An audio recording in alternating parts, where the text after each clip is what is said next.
Hello again from MSC Mission Office on a rather wet and windy morning. Welcome to Mission Alive.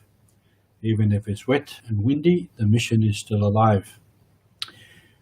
I've been speaking about the story from Matthew 13, chapter 1, of the sower sowing the seed on the rock.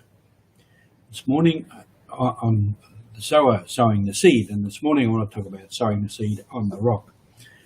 Some fell on the rock and it sprang up straight away, but because there was no soil and when the sun came, it all died off. So the soil was not good for growing, or there was no soil there to grow the seed into a plant. So it withered. So we need to think about, what does that mean? What is the rock that prevents the Word of God from germinating and growing? One of our brothers here has a chili plant in a pot. And I said to him, why don't you plant it there in the garden? Because he said under that bit of garden, there is several inches of concrete, which I think is part of the foundation for the next floor down. And so it won't grow. So the chili won't grow on that concrete. So it's a factor that if there's rock, often plants won't grow. However, we do see plants growing out of concrete. We do see plants growing on rocky walls, on brick walls. So it's a bit of a dilemma. Thinking back from my time in Papua New Guinea and within the culture there, and the days of the early missionaries, there were certain things in the culture which probably constituted a rock. There is then, and still today, much belief in magic and sorcery.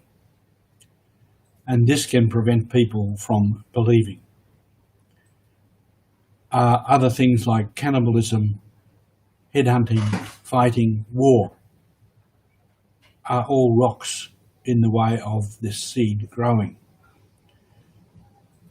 These are very complex issues, and it's difficult at this stage to go into all the different sides of it.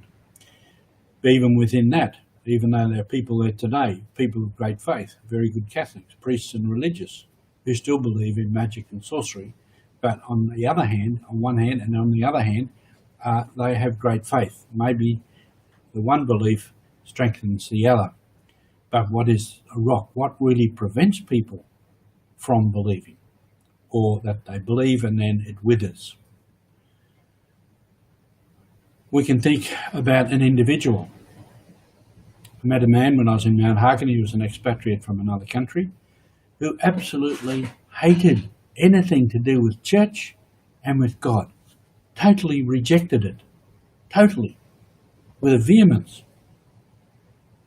And I believe in his background, and he may have said this himself, his father was a very fundamentalist, strong minister of a church.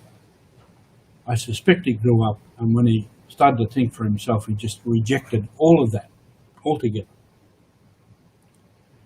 Rejected church and God. But when we began talking about moral issues, such as the ecology, justice, overpopulation, the rights of people to health, to education, to water, he was absolutely spot on. He's a very upright and moral man. Did not believe.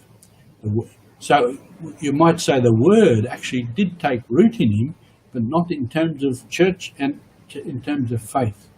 And he was a very upright and moral man. So, what are the rocks? We can ask, what are the rocks in our life? What prevents us from believing? What are the rocks, perhaps in our present modern culture, that actually prevent the Word of God being truly planted? And we could probably have long debates about what they are. But a lot of people don't believe. A lot of people have rejected any faith. A lot of people never come to faith. The Word of God is out there. The sower has been sowing the seed.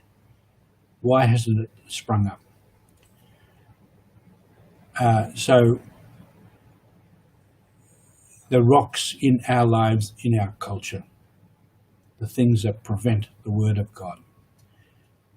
There are ways, and we could go into them, of making things grow in difficult places, of treating the soil. However, that's another question. That is the mission. That is the mission, to make the seed, the Word of God, to grow.